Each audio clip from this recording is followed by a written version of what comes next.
Well, everyone taking part, we will be recording this. So if you do have an issue with recording, please make that known now or forever hold your peace.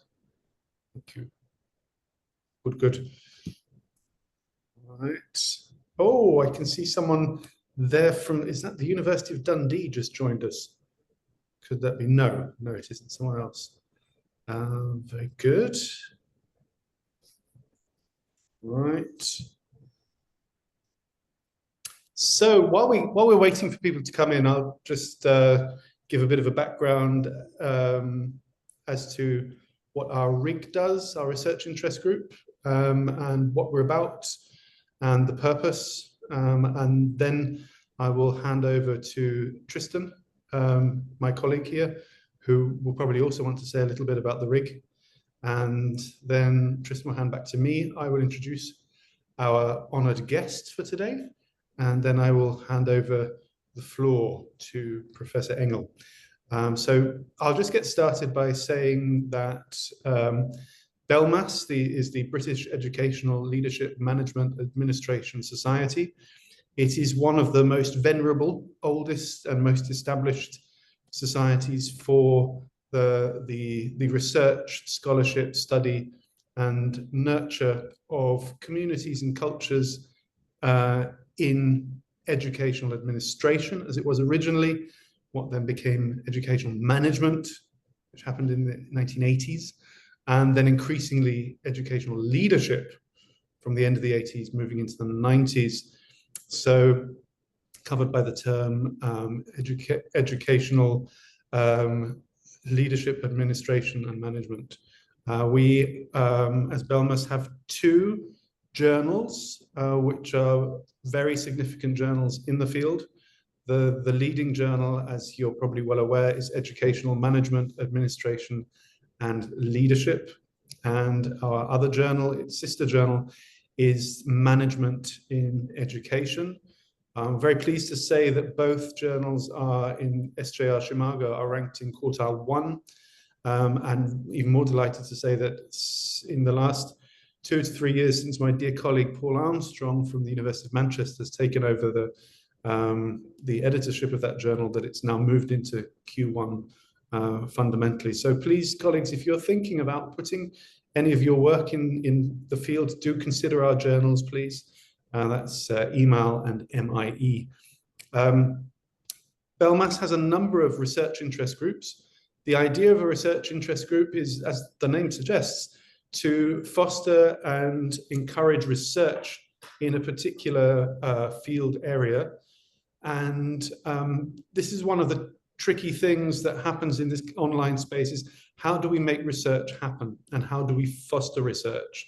Because events like this today, which are incredibly important in bringing people together, we would ideally want these to lead to collaborations and connections that follow up with research. So we're hoping very generously that today, that some connections that are made today and some thoughts that are brought today by Professor Engel will help us all in our own research drive. I think currently we have around about 10 research interest groups at BELMAS. So do please have a look, if you're a member of BELMAS, at all the other research interest groups. And if you're joining us as a guest, do please consider joining BELMAS. It's a very reasonable joining fee compared to many other organizations. And we're a very nice community and all very happy to see you. So having said that, I'll just hand over now to Tristan Bonnell at the University of Bath. Yeah, thanks, Alex. Yeah, maybe I'll just flag up that there will be a RIG session at the conference in Brighton in July, and I'll be chairing a RIG session there. So if anybody wants to come along, I'll hopefully see you in Brighton. Yeah, just to say, maybe just to add say a little bit about how important this topic that we're going to hear about, how important it is for this RIG.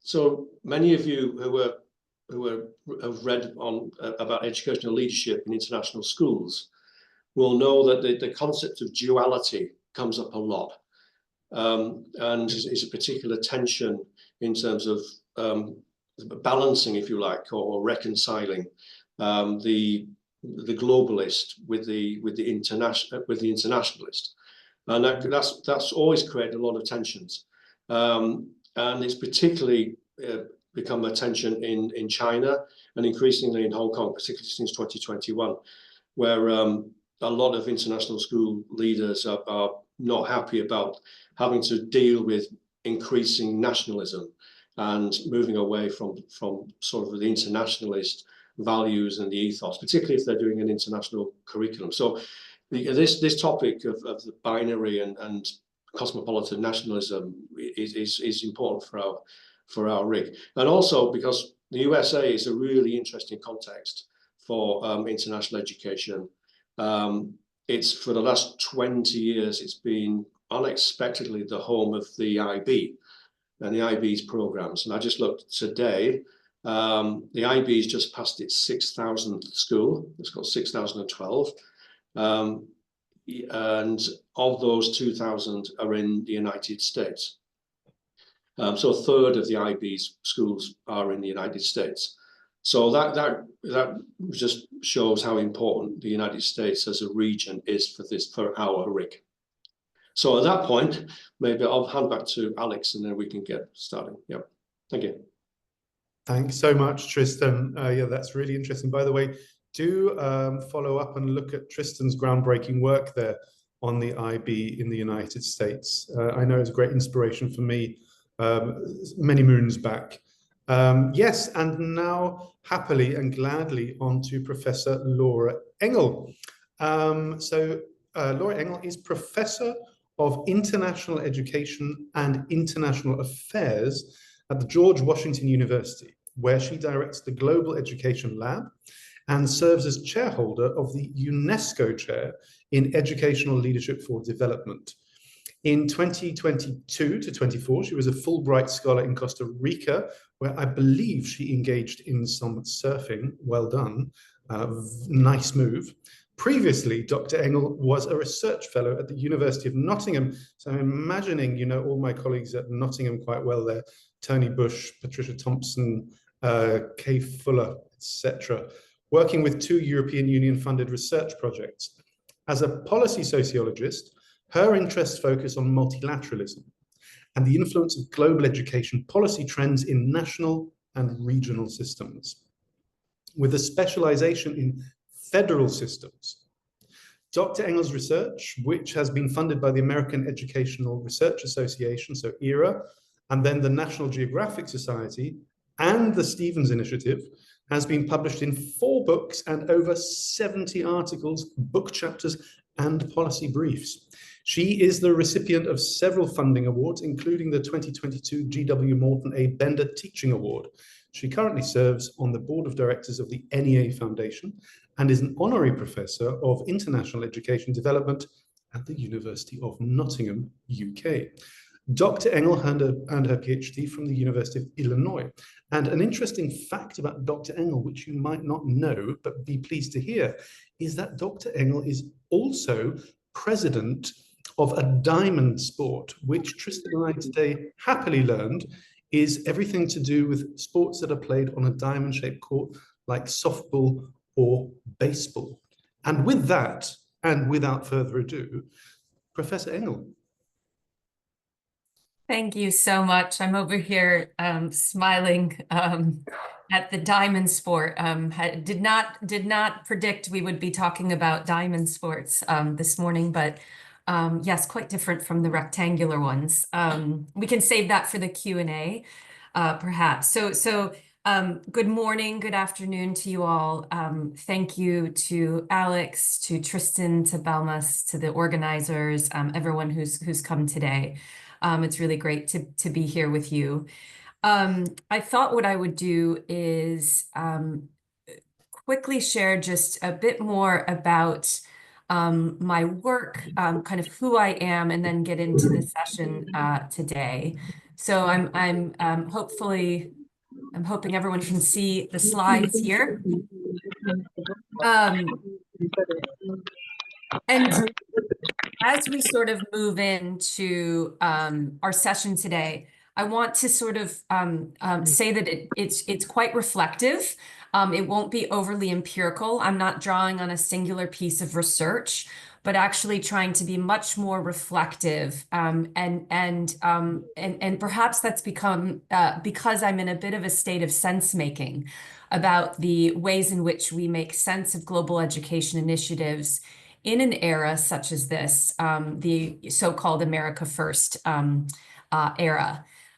So let me just share just a quick highlight about myself so that you can kind of position the kinds of things that I'm talking about and where I'm kind of coming from. I see myself and I think am positioned in a very interdisciplinary way, and I think a lot of us in education are quite interdisciplinary.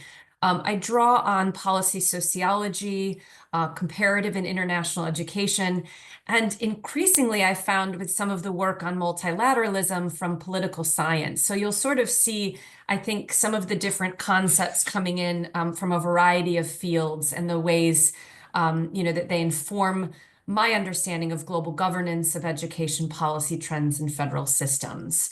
Some of my current projects have to do with greening or education for sustainable development and its overlap with global citizenship education, looking at cities.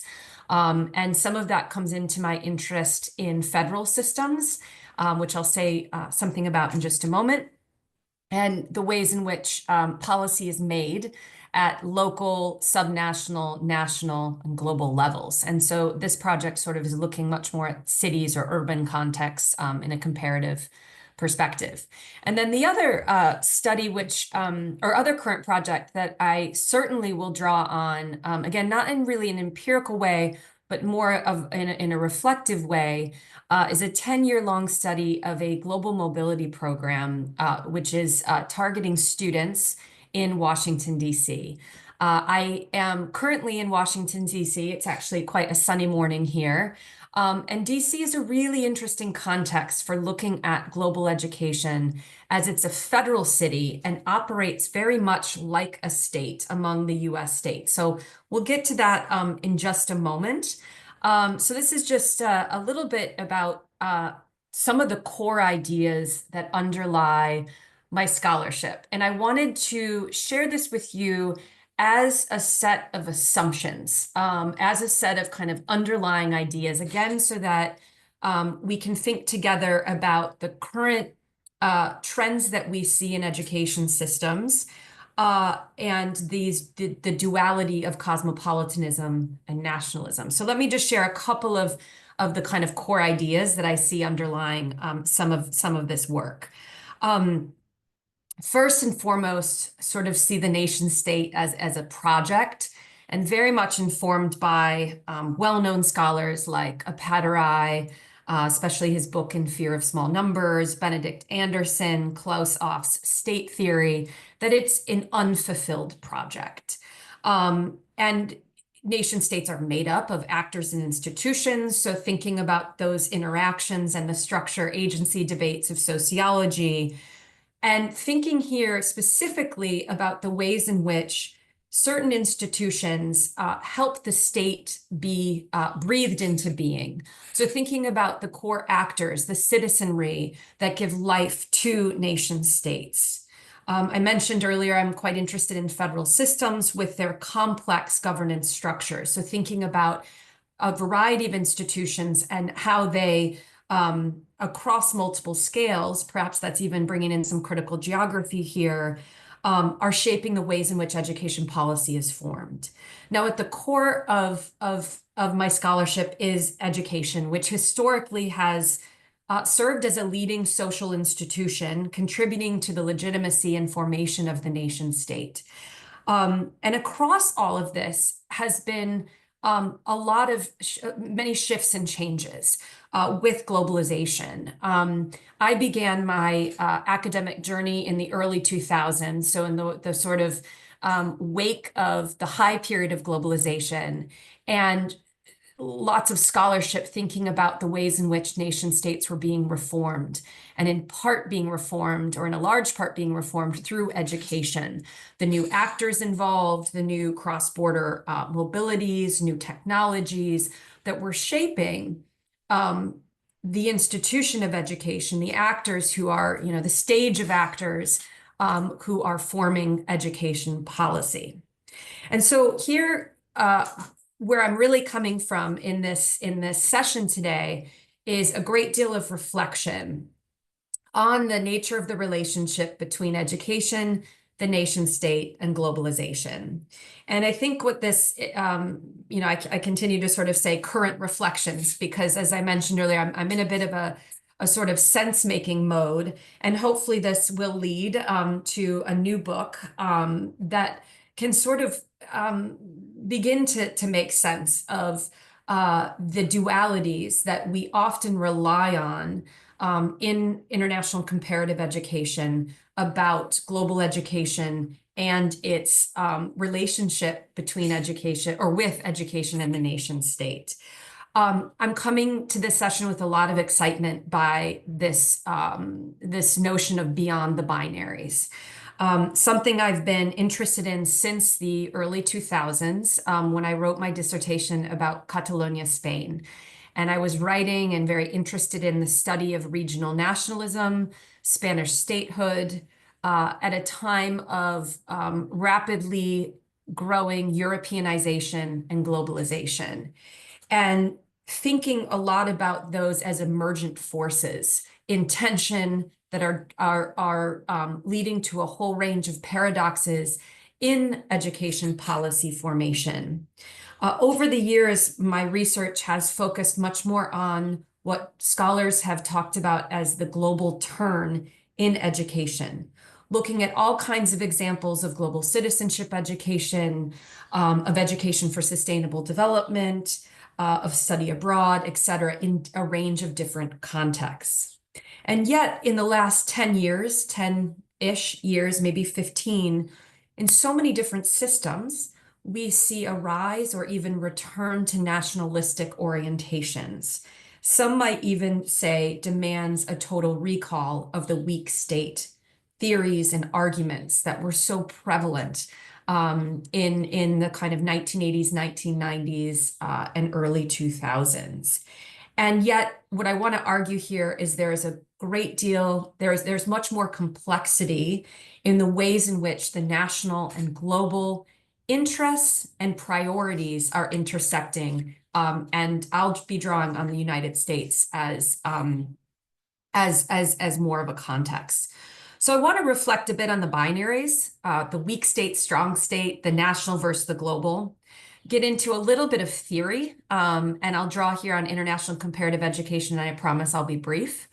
Look at global ed in the US, and describe and use cosmopolitan nationalism, a framework that colleagues and I have been working through and collaborating on to see, and I'm going to position this as a question for us to discuss, the ways in which cosmopolitan nationalism might help us in looking at these intersections, that cosmopolitan nationalism might assist us in reaching beyond the binaries, particularly in, again, the era that within the United States we find ourselves in. So, sort of starting out with some of these binaries that have been so incredibly prominent and preeminent in the social sciences, and certainly in international and comparative education. So I'll start here with a quote: "The nation state is increasingly a nostalgic fiction." 1996, Ome, which I think is a wonderful representation to the popularity of this idea. In the 1980s, 1990s, really this avalanche of arguments that related to the decline and even outright death of the nation state due to globalization. This was quite prevalent, again, across the social sciences, looking at the rise of technologies, global economic integration, the new world order, what Apatarai has called, the vertebrae of the world order and how it was shifting to a more cellular world. So a huge body of literature that Padre and others have talked about as the high point of globalization. And so weak state arguments like this grew in popularity, pinning often the national against the global, where one was sort of a zero-sum game where one is winning and one is losing. And this was a world, as I mentioned in sort of some of my introduction, that fascinated me. And I took up, following my dissertation, some of those weak state, strong state arguments, particularly in education. Most scholarship within international and comparative education has coined the kind of shift towards the global as the global turn in schooling. And scholars look at this in a range of different ways. And kind of summarizing that body of literature, we see that scholars have looked at the rise of new actors since the late 20th century, early 21st, kind of international organizations, transnational, national actors, regional actors, edu businesses, private interests, etc., who are driving, in a large part, a range of new ideas and ideologies about education. An emphasis, for example, on accountability, standardization, privatization, choice, 21st century skills, global competency, etc. A rise of new measures, including international assessments that are driving new policy ideas, new doctrines, frameworks, and arguments shaping the ways we think about education and schooling, all of which are arguably changing the ways in which policy is formed, with a greater influence of these different kinds of actors, driving different kinds of ideas and ideologies and developments. So let's just take, for example, the rise in new global doctrines, measures, and that are mobilizing some of these ideas.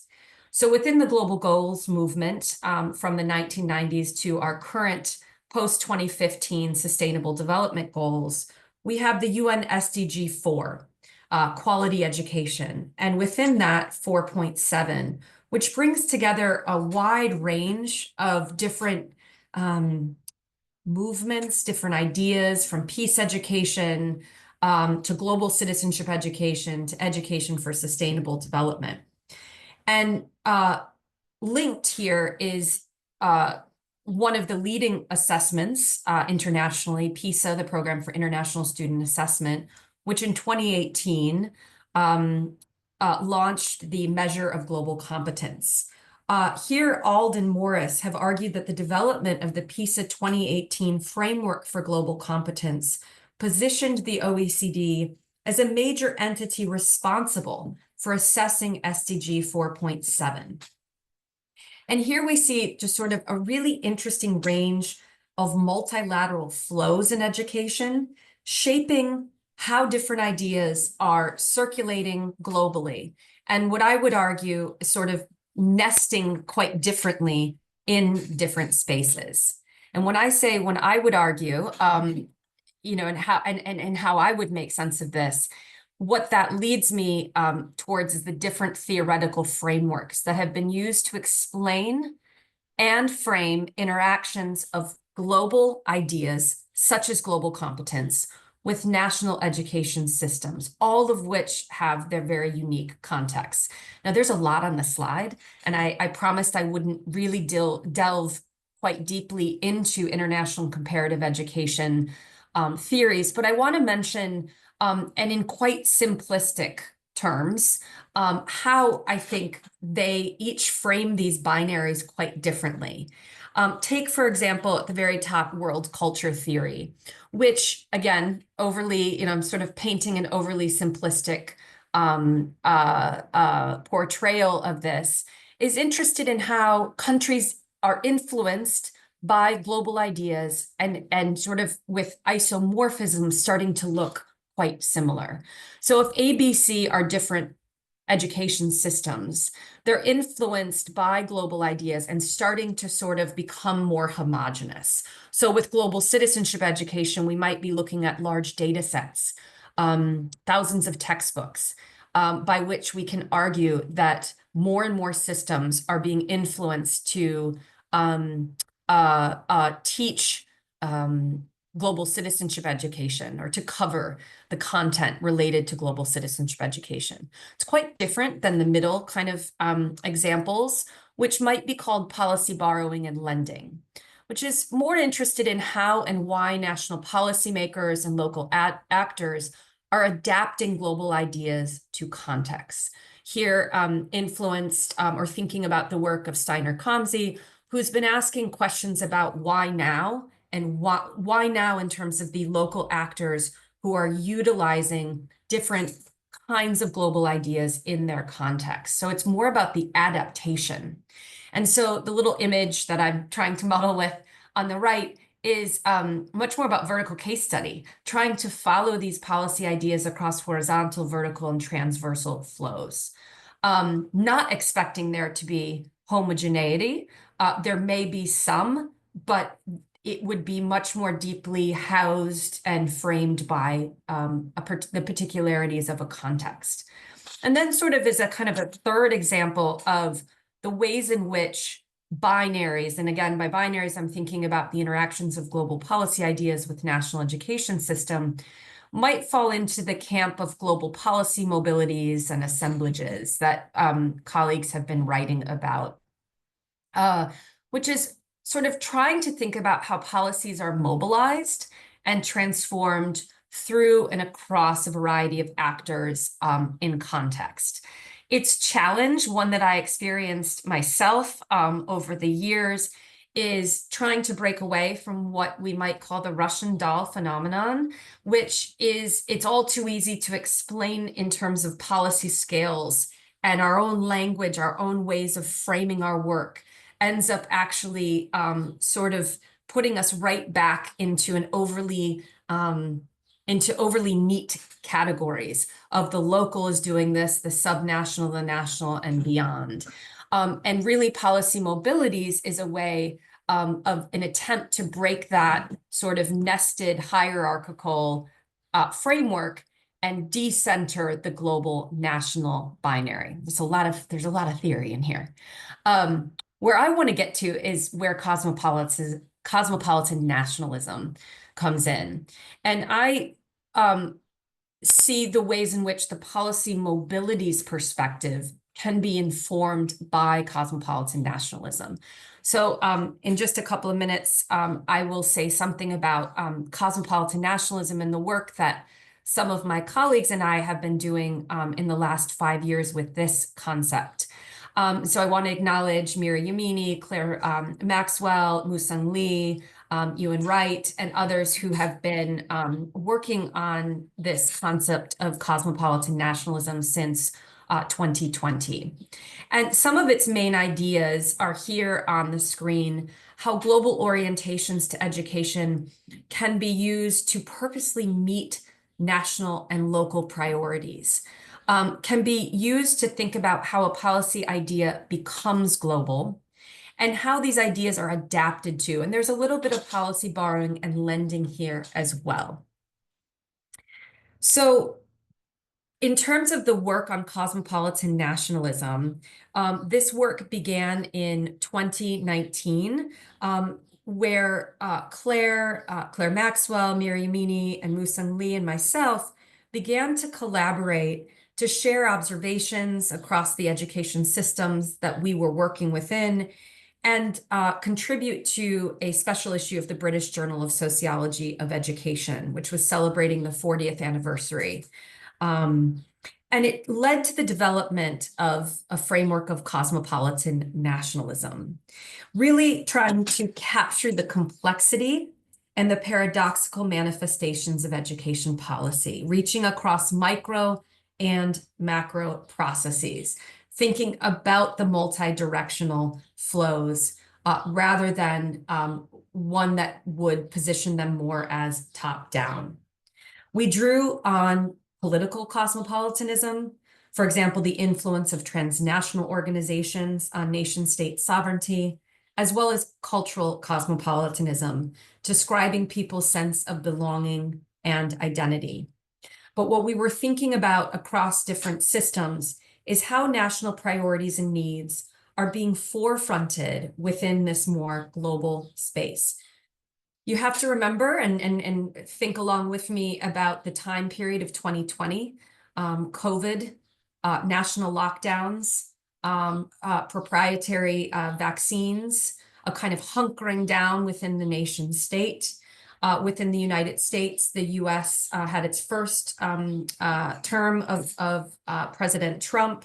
So a lot of thinking about nationalism in the wake of global and cosmopolitan spaces, all under the guise of the rise of the IB, as Tristan so helpfully pointed out in his introduction, and growing multiculturalism within societies. We developed the work further in a paper for a special issue on policy futures in education, considering the global-local relationship in education. Looking at Israel, China, and the US, we developed this figure on the different manifestations of education policy identified using a cosmopolitan national analytical lens. There were 4 themes. I won't go into depth, but I'm happy to share any of these papers with folks if they are interested. But among the themes was the prominence and visibility of the IB, not as a result of globalization, but as a driving force closely tied to nationalist concerns about lowering standards, for example, increased inequalities, the preparation of a competitive workforce, the improvement of reputation, or the need to send nationally driven citizens to promote a national economic or political strategy.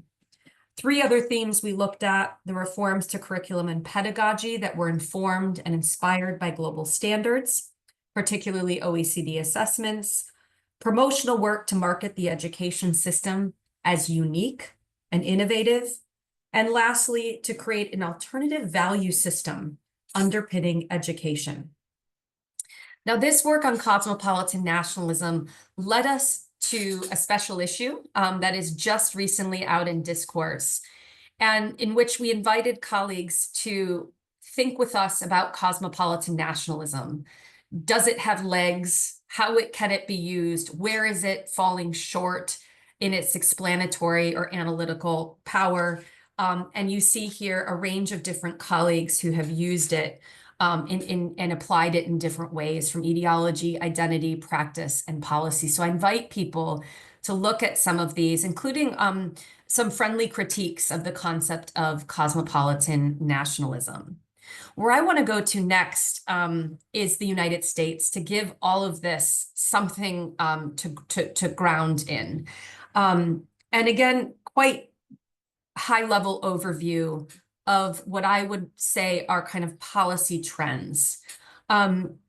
So many of us are probably familiar with the United States and its federal system of education, where education policymaking is shared across local, state, and federal levels, with a great deal of autonomy held at the local and state levels.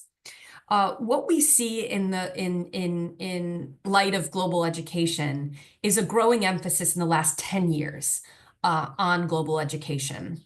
What you see here on the screen are federal education frameworks. In 2012, we've had, for the first time, an international education strategy that's on the left of the screen, which some might expect would have been retired. With the first Trump administration. It was revised and in existence, and has, as it's moved through each of the different political shifts at the federal level, gone through some minor revisions, but been sustained. What you see on the right is the framework for global and cultural competencies, thought of as a mechanism for advancing equity, excellence, and economic competitiveness. So at the federal level, we see some increased interest in, and very specific about the language here, of global competence in education. And we see a growing interest in global education that's linked with national competitiveness, growing global and cultural competencies among young people, addressing cross-border mobility and the increasingly diverse population, as well as tensions in the different visions of who and whose histories to include in the national narrative. And lastly, addressing the growing education and economic inequalities within and as a result of the education system. Now, in the last 10 years, we've seen the permeation of these ideas in US policy discourse in education. Despite not participating in the global competence measure of PISA 2018, the discourse of global competence is very much present within local and state levels. It is present within statements of a range of different actors and organizations, from teachers' unions and other powerful entities that shape education policymaking within the United States. And we see how global competence and particularly this framework here on the left and its predecessor from the Asia Society has been adopted by and used in different US states and districts, from Seattle to Washington, DC, and in a range of different departments of education. It is largely linked to strengthening US education. And in some other, and I'm happy again to share papers, various more specific papers and studies related to this. But we see also local actors who are committed to equity and social justice, who are utilizing global competence as a discourse to frame and to leverage global ideas for their own priorities. And so have engaged in some studies related to that within these different cases. Now, Tristan gave a wonderful introduction to the IB and its growth. And in fact, I've drawn very heavily on Tristan's work and encourage everyone to look at his studies of the growth of the IB and relied very heavily on it, including in this slide. What we see in the US is both the growth in private fee-based international schools, as well as growth of the IB in state-funded public schools. And that's really interesting to me. As Tristan noted, a third of the, I believe you said 6,000 IB schools around the world are located in the US. And the IB in some US states have outpaced the growth in other countries. And there's some figures here as to how many of these are within state-funded public schools.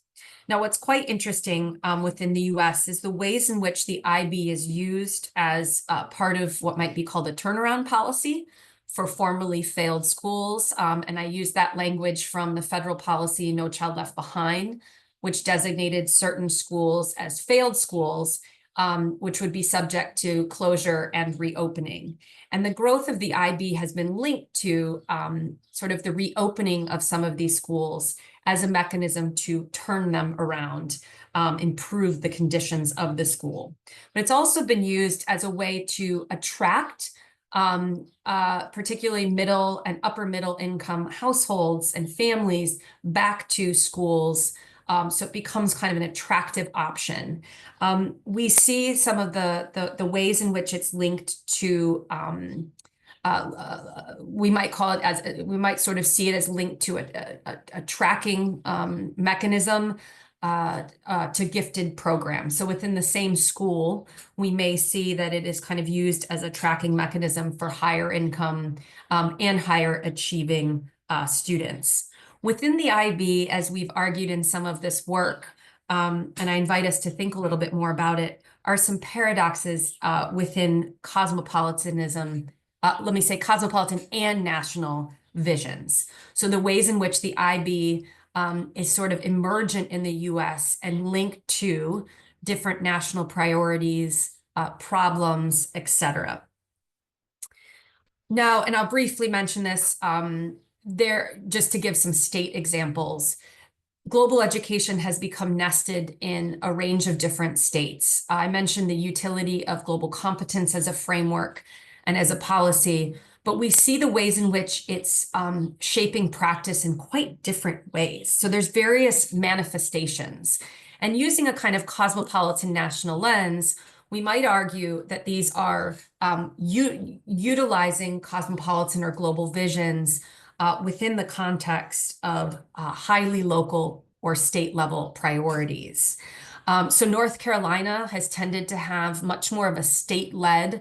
So when I say top-down, I'm thinking, I'm meaning the kind of state, top-down state level Department of Education in North Carolina, which is focused on standards, badges, and diplomas, heavily influenced by the business community in North Carolina. Global Illinois, and it's interesting to see some of the logos and terms that are used as part of these campaigns at the state level. And I want to be clear here, in case it's not that these are public school initiatives that are being formed. In Illinois, it's been much more of an educator-led grassroots movement, diploma-centered around the global certificate. And you see this map down below of how many different states have launched, and there are more to add, a global certificate, which is a diploma recognition for young people who have engaged in a globally oriented capstone and field of study, very much like a seal of biliteracy, if you're familiar with that within the US. And in the middle, the DC Public Schools, which I've worked with over the past 10 years, which has launched much more of a district-wide, multi-pronged, and I would argue inclusive approach to global education, sort of nesting it, leveraging it within its focus on equitable access of all young people to global education. I just want to say something to, again, hopefully ground some of these arguments in a little bit more context, zoom in a bit on Washington, D.C., and kind of think about the so-called global turn in schooling and the ways in which it's tied to local state priorities. And as I mentioned early on, D.C. is quite unique as a federal city because it operates both as a local district and as a state, which some have argued allows it to be more mobile in initiating certain policies of interest. Launched in about 2014 was the Global Education Unit, very unique in the context of districts across the US, where it formed within the central office a unit that drew together a wide range of practices within the district. Longstanding practices like the embassy adoption program, to world language teaching, to different initiatives related to teacher professional development and curricular programming focused on global education. With this unit launched the first and only fully funded study abroad program at the middle and secondary level within the United States, and which has persisted through a range of leadership changes and funding challenges and the global pandemic, and continues to date. It has equitable access as its core mission, with an aim to bring global mobility opportunities to as many young people as possible, and domestic locations are part of the program for students who are unable to leave the United States for a range of different issues. Happy to say anything more about the study abroad program. A very new initiative that was recently unveiled in DC is the revision of the social studies standards, and they're quite fascinating if anyone is interested in curriculum redesign and particularly social studies. We're doing some analysis of these social studies standards for global citizenship and global concepts, as well as how it frames youth activism. And just to give some examples, throughout the document, throughout the revised standards, is a renewed global focus. I should say new global focus, very globally oriented. A couple of examples of new kind of core concepts in the standards are thinking and acting globally, global opportunities for action. And yet at the same time, they're really nesting these within DC and within the US as a context. So here we're thinking a little bit more about cosmopolitan nationalism as a way to break apart some of the binaries we might be reliant on. And lastly, I'll mention the IB, but one kind of manifestation of the global turn in schooling within DC is not just the IB, but what are called global studies schools. DC Public Schools has designated global studies schools. Again, some of these have been turnaround schools at primary, middle, and secondary levels. And they are looked to be invested in teacher professional development, curricular kinds of initiatives, and programming to bring more of a global studies focus to these public schools. Now, much of this has been analyzed, and much of this might suggest a kind of weakened national vision. The ways in which these all prioritize global ideas, ideologies, connections, etc.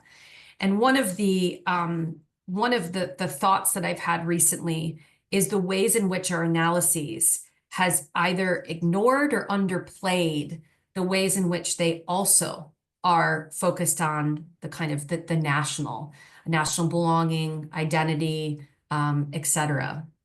And placed in the last 100 days of new federal policy, we might even argue for a total weak state recall in the wake of new approaches, executive orders, or EOs in this era.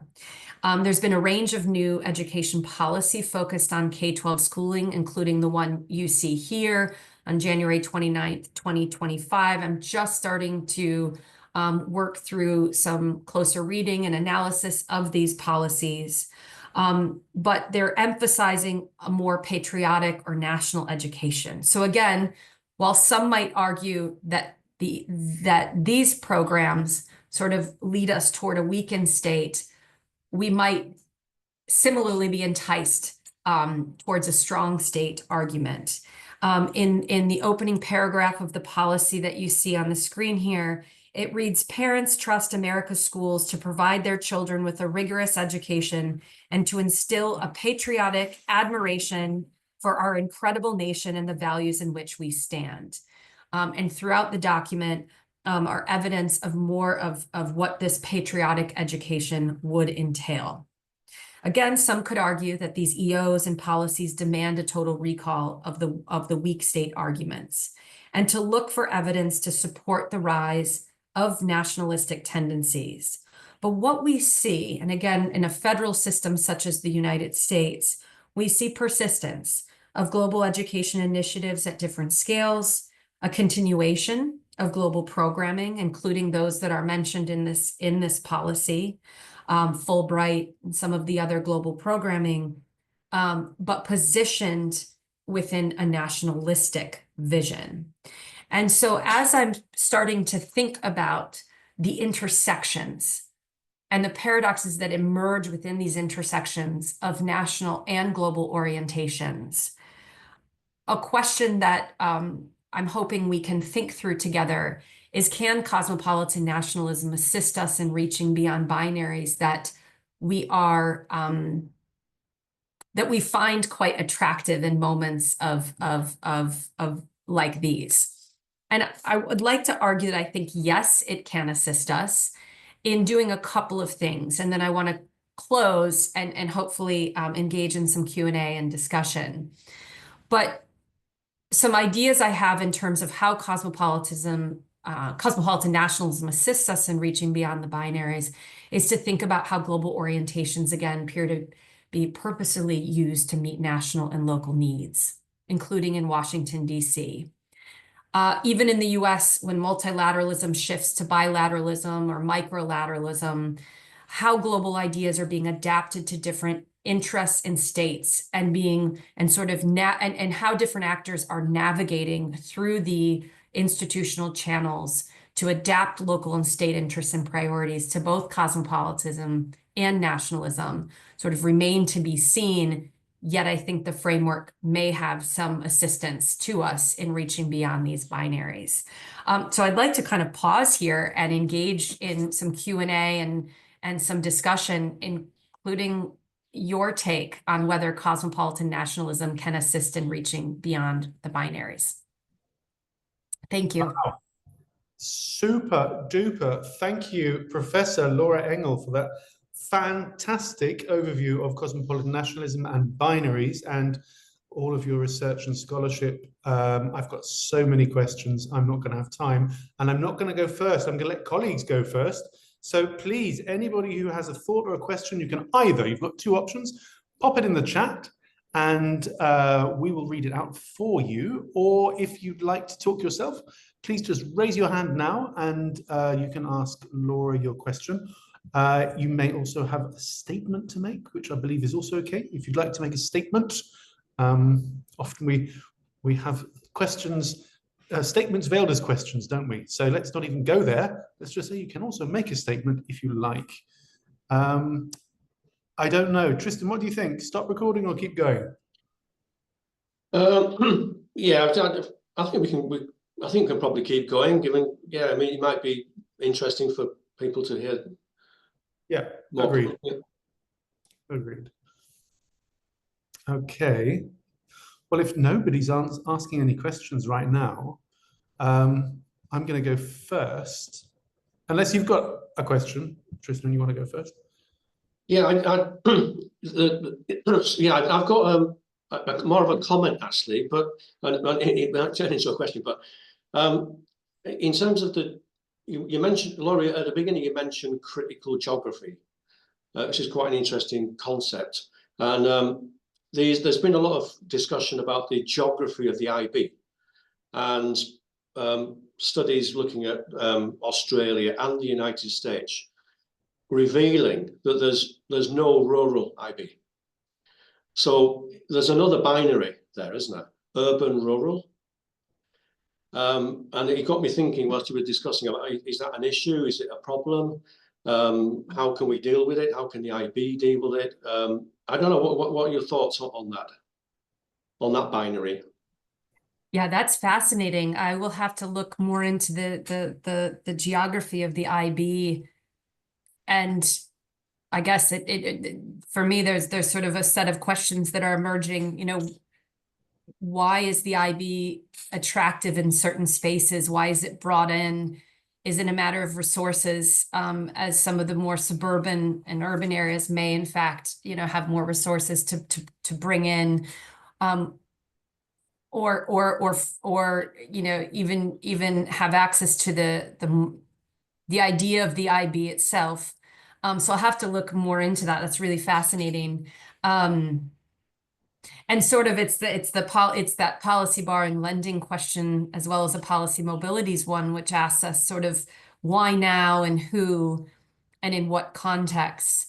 I'm also curious when it does come into these different spaces, whether rural or urban, what shape it takes, right? As I mentioned with the state-funded public schools, often it means the sort of binary within the school.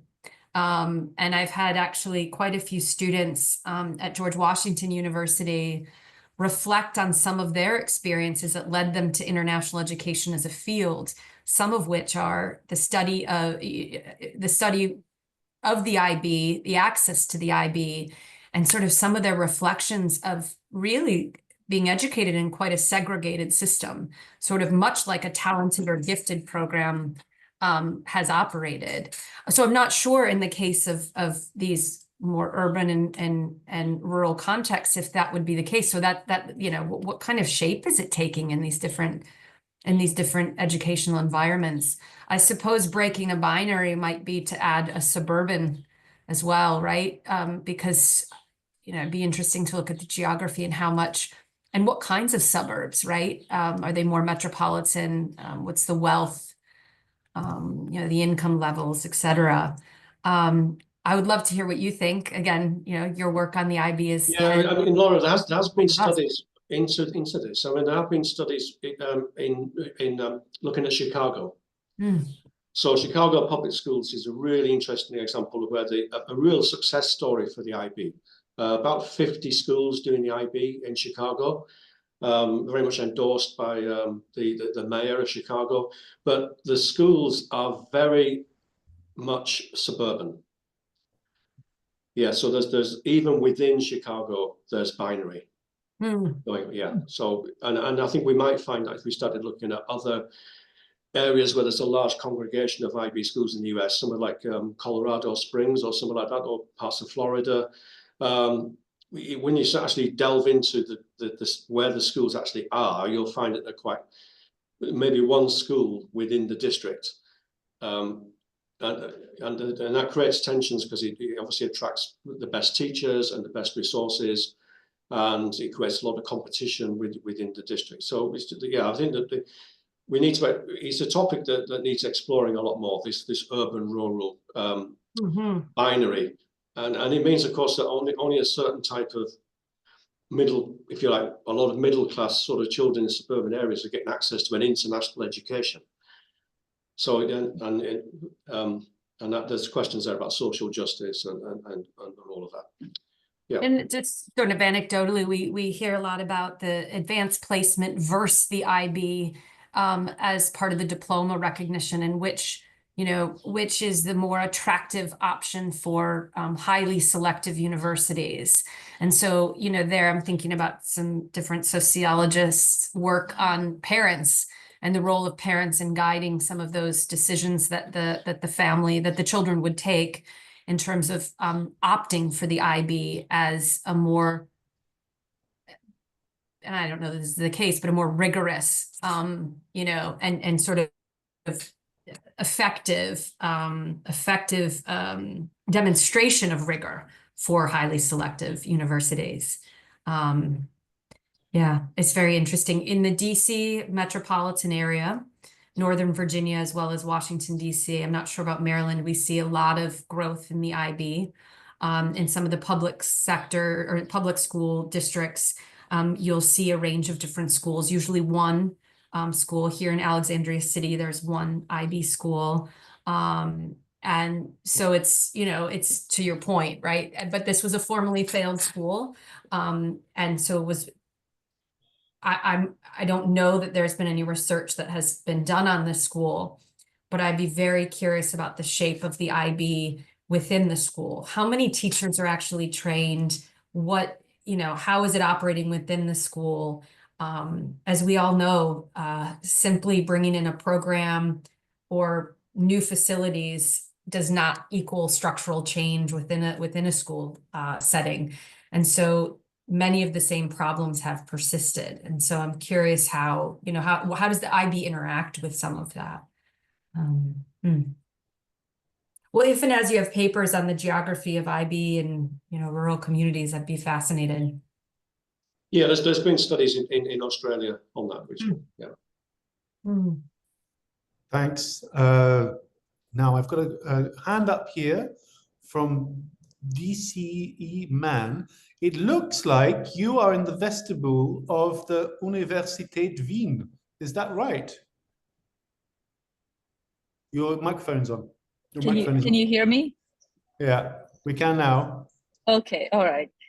Yes, I'm at University of Vienna. I had, and I see Tristan, who I also know. Hi, Tristan. Hi. Dr. Brunel. I just conducted research at 3 international schools in Europe, and my experience has also been in the US. I'm just wondering about this concept itself. It's not just a binary, it's just to claim that something is cosmopolitan. I just find that even in these very international, if you will, like demographically speaking, schools in Europe, they're not cosmopolitan. And I think what I've realized by going to these schools is that in order to have international, you need the national to thrive. And I'm just wondering, in the US context, it might be even more drastic, because the idea of something being cosmopolitan is just, I don't think we are there yet. or I don't think that's I think it's not just a binary here. I think it's really two ideas that I don't see how you can put them together and do a potential research in schools, because also within the US context, for example, what kind of nationalism are we talking about? Are we talking the banal nationalism? Are we talking about what? I know you mentioned imagined communities, and I'm sure you have that in international schools where, you know, kids talk about a nation that they've never perhaps even visited or lived in. But I'm just wondering, these are I'm sure you're getting this question a lot, and I don't mean to be, you know, controversial or anything. I'm just wondering how is this actually working out, especially in the US context? Fascinated. No, your critical engagement is absolutely welcome. In the special issue I mentioned of the journal Discourse, I invite you to look at Liz Jackson's commentary, where she talks about the ways in which this framework is missing cosmopolitanism. So I think you'll enjoy that argument from a philosophical standpoint. Your point on that we can't have cosmopolitanism if we don't have a thriving kind of national sense. And I'm kind of curious if that's more in the cultural sense of identity and belonging. And that speaks to me quite a bit in one of the statements I made during the session, which is looking back at the last sort of 15 years of studies and other literature, sort of leads me to argue that the national, by that I mean sort of national belonging, identity formation, the who we are, whose histories are included in that, has largely been overlooked in the documentation of a cosmopolitan vision. And so I think your question, you know, what kind of national are we talking about, it is not the first time it's been brought up in presentations about this concept, because we've got the nation, nationalism, nationalistic ideologies. I added one in the current context of the US, of patriotism. I think we've got to grapple with the different ways in which the national is framed vis-a-vis a global or more cosmopolitan vision. And so one can look, I think there is, you know, this is where I do think the concept has some legs, has some salience, is when we think about the ways in which a standards movement or a curriculum is sort of embedding a cosmopolitan belonging within the context of US citizenry, as social studies standards often do. And there we can start to begin to sort of think about them in a both and instead of an either or, and look at the manifestations there. Some again could argue in the current, you know, in the second term of the Trump administration, that we're just simply seeing a strong state, you know, that you're sort of the death of multilateralism, the death of a cosmopolitan vision. But I'm not so sure that we see evidence of this. It's still early days, but just in the policy that I referenced, we see a lot of global programming continued, but being linked to a sort of a different nationalistic vision for patriotic US education. So I want to think through a little bit more, and I'd be happy to engage with you. Again, the critical engagement is what certainly my colleagues and I are after. It's just, does this help us get to a deeper sense of understanding? So thank you for your question. Not sure my answer did any justice to it, but no, thank you. Here we are. Thank you so much for that. If I can just add to you who just asked the question, the porters in the University of Vienna, who are probably just behind you at the door, I taught them English for 3 years. about 15 years ago, and they're probably still the same guys, because in Austria, a job like that is a job for life, because you have Beamter. Yes. So maybe they're still there. Go and say hello from Alex McTaggart. Right, let's move on now to Nathan Okiva. And I think you've got a question for us, please. Yeah, and Laura, thank you for that well done presentation. So coming from kind of a leadership perspective here, I belong to a group that studies a group of researchers that kind of focus on educational leadership. And I know that a colleague like Philip Hallinger, who spoke about leading with context in mind, which will kind of attribute this idea that context matters quite a bit. And from a comparative perspective, I think it is troubling to, when we do this kind of work that is comparative, not to be sensitive to the complexities of context. And if we're looking at international, I mean, there are tons and tons of complexities that emerge from the different geographic, political, social, sort of cultural contexts that I don't think we can do justice to that work without imposing some imperialistic type ideas in our analysis. So it's not a question, it's a statement, but you can unpack it as you so choose from kind of a comparative analysis from a leadership context-specific thought process. Super interesting. And not being, you know, as well-versed as many of you are in this session on educational leadership, I'd welcome others to dive in. You know, when the OECD launched its measure of global competence, there was some critique of that concept that your comment sort of inspired me to remember. Some colleagues and I had wrote a more critical article about whether it's even possible to measure global competence, saying there's no singular definition for this construct, and that in and of itself is the thing you need the most when trying to measure. You have to have, you know, a clear definition of the construct. And I recall a reviewer of the article said, you know, so what are you all saying? Are you saying that sort of all culturally relativistic, you know, that are you just saying that everything is so diverse that there can be no attempt made to making sense of this concept? And so linked to your point, right, of the complexities of context, I sort of am of two minds, and this is where I'm not sure I'll do justice on the educational leadership, so I'll try to be brief, so maybe Alex and Tristan and others can sort of come in.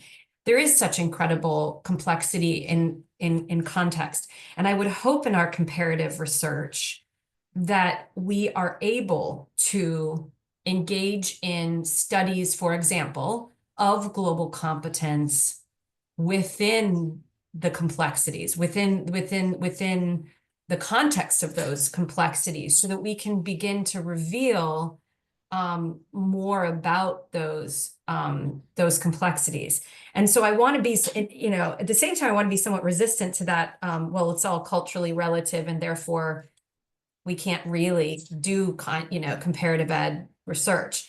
Perhaps that puts me more in that, if there was those three camps of theory, more in the second and third camp than the first, because I tend to want to see the complexity within the system, whether, and you can, you know, define that differently, whether that's the national system or the school system, that an educational leader is aiming, you know, to work within and to perhaps bring change to.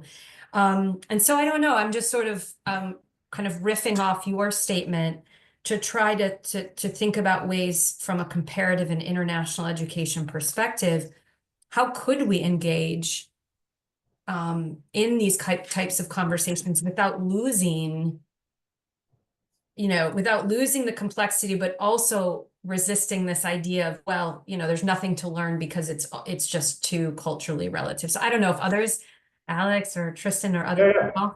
I'll take that, Laura. I'll jump in here because I think this is part of the reason why we had this session today. I think this is why so we're working in an interdisciplinary fashion here. We've got Ed Leadership BOFs, and we've got one comparative education and other things BOF here as well. And we're all thinking together. And I think this is where some really interesting stuff is coming out. Not just Philip Hallinger, Nathan talks about context, but particularly also Tony Bush as well. This is the mantra of educational leadership. Context is everything, because every context is different.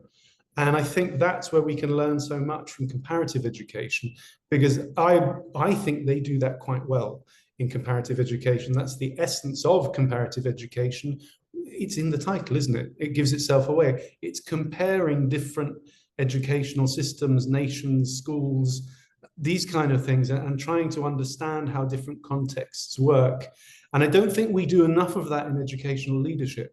And of course, we have to acknowledge our genealogy of knowledge, to use a Foucaultian term here.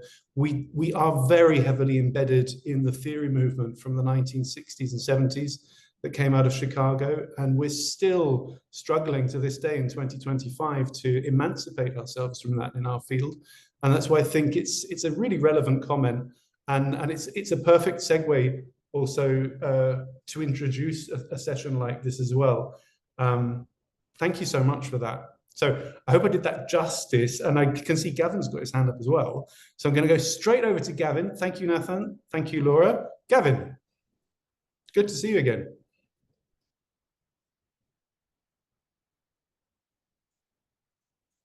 I think Gavin might have switched on his microphone and then by accident chucked himself out of the chat.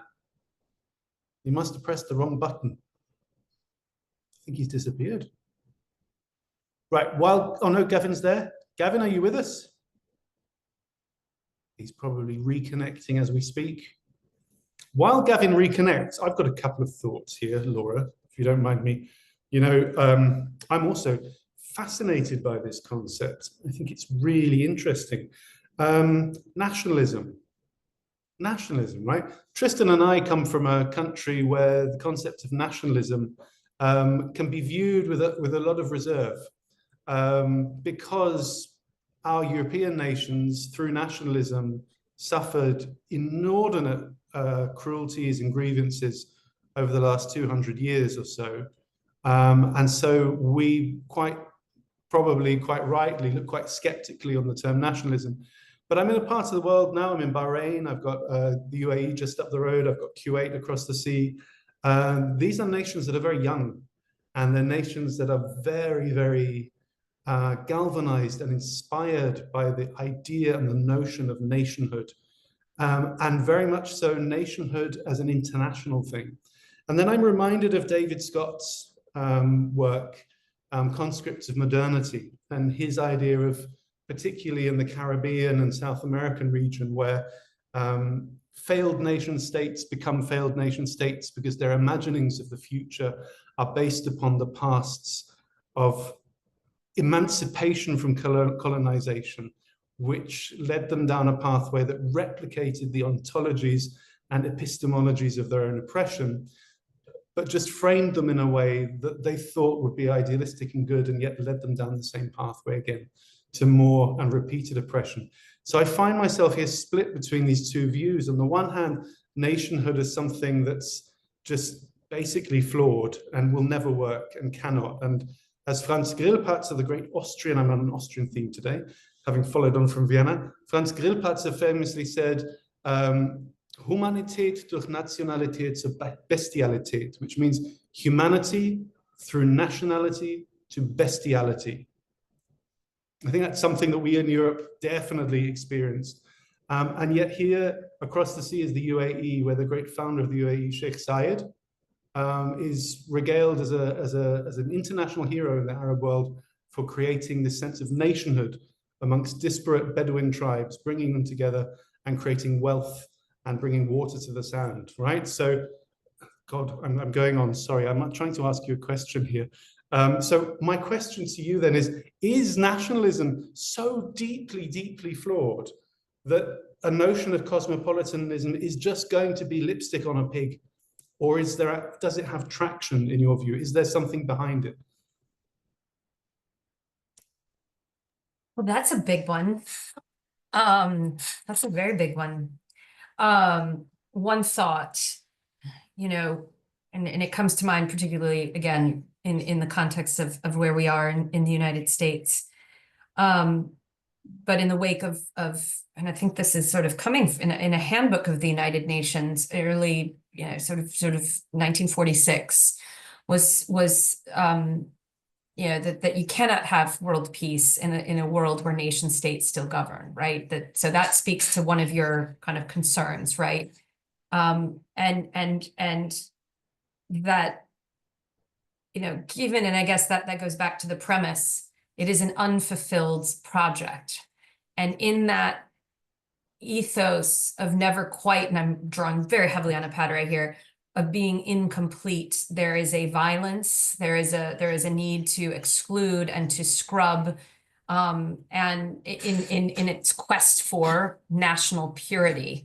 That the state, you know, I'm not trying to over dramatize it, but that the state is sort of hungry for that, that national purity, and to achieve that, it is you know, violent in its and exclusionary in its pursuits. So I think a lot about that. As someone in international comparative ed who has been following this kind of global turn in schooling, this sort of the quest for to teach and learn toward a common humanity,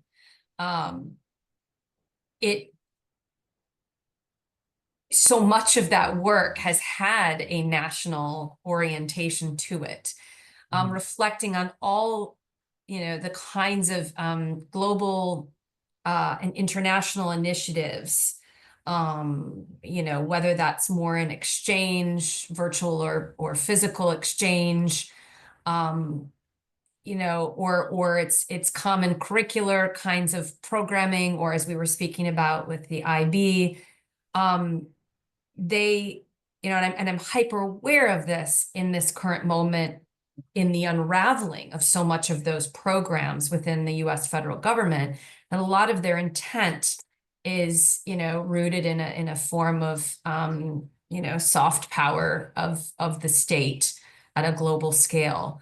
And yet at the same time, there is a quest, maybe this is where I'm kind of faithful to the cosmopolitan nationalism idea at the moment. You know, you have yes, it's flawed, but also it is seeking to engage in the common good, or a quest for the common good. And, you know, these are state actors initiating these kinds of kind of initiatives on a global scale. I'm not going to get toward an answer here. I sort of see it as a both and a whole lot of complexity. And I'm worried in my lifetime I may not get to an answer to that question. I could be 85 coming back here and saying, Alex, you know, I have a new thought on the question you posed. Tristan, what do you think?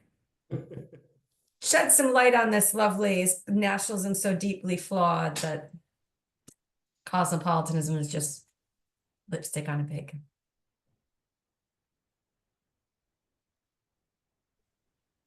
Alex, Gavin's back. Hand the mic to Gavin. Just dodged that very eloquently. We've only got 10 minutes left. Gavin, you had your hand up. Yes, I did some tech issues there, but I get to join on the comment of lipstick on a pig. So my sort of observation, I thought it really interesting that you mentioned failing schools were sort of taken over and then mandated to incorporate the IB curriculum. And I think it's interesting in terms of the purpose of that. Do you think that is just maybe to sell the idea of cosmopolitanism? Because it sounds like a bit of a gentrification of education, of turning these failing schools around and attracting, as you mentioned, you know, more wealthy families, more middle-class families as well. And I'm sort of wondering, is this a case of just having the IB education in a tokenistic sense that is there for the ideals that you're selling, this sort of concept of distinction? Or do these schools effectively just focus on the pragmatic end of the IB, specifically the IB diploma? Because it wasn't clear which part of the IB continuum they incorporate into their curriculum. That's a great question. And I worry in, my nodding to the kind of, nodding along with the idea that there's a sale happening about cosmopolitanism as a kind of marketing tool, is doing some harm to the individuals who are engaged in this work and who care deeply about, again, teaching and learning for a common global good or a common humanity. And so I worry that what I'm about to say is overly essentialized. I think in a lot of the turnaround schools, however, we see a kind of, selling of the idea of cosmopolitanism.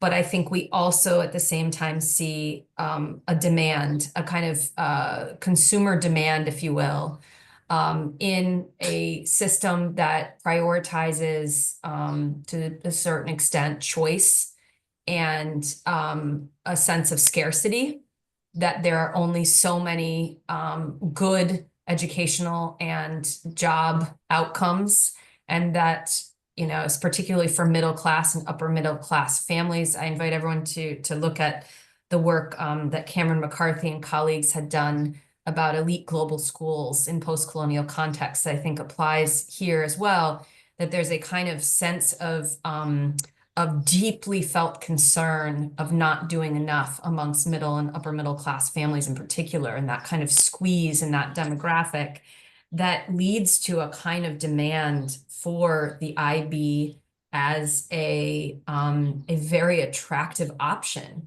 that gives, this is Wieninck's work as well on cosmopolitan capital, right? That this gives their children an edge in an increasingly competitive labor market. Whether that's true or not, it's a kind of a deeply felt set of concerns and avenues to address those concerns. And so, as a turnaround, it can operate very much as a way to attract people back into a school that was deemed failed, just as building a new school building with a brand new modern design can sort of be used as a way to attract a population back to the school. The second part of your question, unfortunately, I haven't done as much research despite being interested in doing that. And so perhaps Tristan can help give some resources there, but who's actually done more to know about the pragmatic end of this? What part of the continuum? So is it tokenistic? I only have anecdotal evidence of only X number of teachers were trained, and there's such high turnover. Having the IB doesn't address some of the structural challenges that a school system has gone through. And so, but I don't have a sense of the evidence of how much the IB does it actually bring in attractive, and highly resourced kinds of teachers into the system. That I don't know, but I would be very interested in knowing more. Sounds like some really interesting ethnographic research could be. That's a really good point. Sorry if I can just jump in there. Tristan and I, and also Ewan as well, and a couple of other people, we did a special issue not long ago in GSE, Globalization Society's Education. Gavin, there's a really interesting paper in there about the IB in Kent in England, and about how it was introduced into the state school system and the effects that it then had upon attracting a different kind of teacher and a different kind of motivation. I direct you towards that. And I've also popped for you in the chat Julia Resnick's article, All Against All Competition, which is fantastic. It's about Canada. That's really interesting. It picks apart what the IB does when it's let loose as the kind of alpha animal amongst educational systems into the public school sector, and how it profits some schools and how the rest just end up in a race to the bottom. It's a really, really good read. So thanks for that really good question. I'm just going to do my due diligence as moderator here. I'm going to go through the questions in the chat very briefly here. Yunjong Lee asks, there are concerns about the inequity in education because of the spread of international schools and adaptation of IB. Again, I direct you towards that article of Julie Resnick, but I think we'd also like your comment there as well, Laura, if you have some thoughts on that. Can you say that again? What There are concerns about the inequity in education because of the spread of international schools and the adaptation of IB. Certainly. I mean, absolutely. I think there are concerns, and I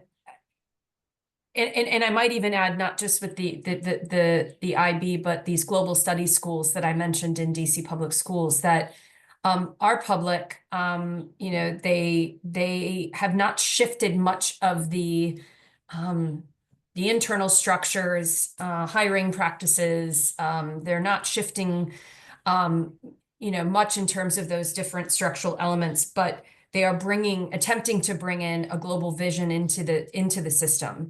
How they're doing that has led to some concerns over inequities. Who is, you know, being more attractive? DC runs on a lottery system, where parents will rank schools and their options for entry. And so, and there's been some great articles by sociologists of education who've looked at the ways in which parents play that lottery. And so that small example leads to, I think, your statement about concerns. I think globally there are huge concerns, and I invite the colleagues here who know much more about the IB to delve into that in the ways in which it does actually lead to those concerns about inequities. Thanks so much. Yeah, in the interest of time, I'm going to have to skip contributions to that right now, but I do direct all colleagues here, and this is the lovely thing about being part of a BELMAS rig, is you have direct access to us. So if you would just like to send the BELMAS office, please, your questions, they will then redirect them towards us. So you do have access for your direct questions. One final question here from Wafa. She asks, how to mitigate context power dynamics when implementing global education citizenship, policy and governance, culture, knowledges, production, resources. I think I got that right. Did that make sense, Laura? Yeah, and so here it goes back to the conversation we were having of the local complexities, right, which also entail different power dynamics. We won't have time for this, but we could certainly look at Washington, D.C. and the ways in which different actors within the district have been navigating the power dynamics at play to advance different global citizenship education ideas and initiatives. And, you know, as a large urban school district, it has undergone many different leadership changes. And one of the kind of navigational tools is the ways in which global citizenship education is linked to new leadership priorities. So, for example, when one of the new chancellors was very focused on social and emotional learning, which is a popular concept in different districts, there was sort of an interesting way that global citizenship education was tied to social emotional learning in the sense of self-efficacy, confidence building, relationship building, connectivity, belonging. There have been, and again, we won't have time to really delve into this, but very important concerns about resources. Despite being, you know, one of the wealthiest systems in the world, is still resource limited in many different settings, highly unequal. And so the ways in which different districts will experience those more limited resources and how that's linked to the privatization of education, given the plethora of actors who are involved in education, is also, there's been some literature on that. So I'm just commenting broadly, but I think that's the subject of probably another talk. Super, fantastic. Thank you so much. Thank you, everybody. I'm going to have to draw this to close now. Now, I would definitely, before I draw this to close, like to again direct you towards Laura Engel's work here, particularly the recent special issue in Discourse, which is a co-edited job there, but very interesting. I think that's this new concept that's emerging of cosmopolitan nationalism here has had some robust theorization there. And so I refer you towards that. Also, a little plug for myself, I have a paper coming out in comparative education in the next month or so on cosmopolitan nationalism. And also, Tristan, anything from you before I close proceedings? My co-convener, Tristan. No, I just want to say thanks to Laura, and thank you to the participants that have come along as well. So thank you very much. Laura, any final words? Just one, thank you. Thank you to you, Alex. Thank you to you, Tristan. Thank you to everyone who's come and engaged. It was a great opportunity. Thank you so much, everyone. Now, the session's been recorded, so you can rewatch the session again as well. And if you want to contact any of us, you can do so either through our emails that you can find probably quite easily on the internet, or just through the Belmas office. And with that, dear colleagues, thank you all so much. Biggest massive thanks, of course, to Professor Laura Engel, who is in Washington. All of our best heartfelt wishes across the ocean to you, and to everyone else where you are. Have a lovely Thursday morning, afternoon, and for me, evening. And goodbye. Bye. Thank you.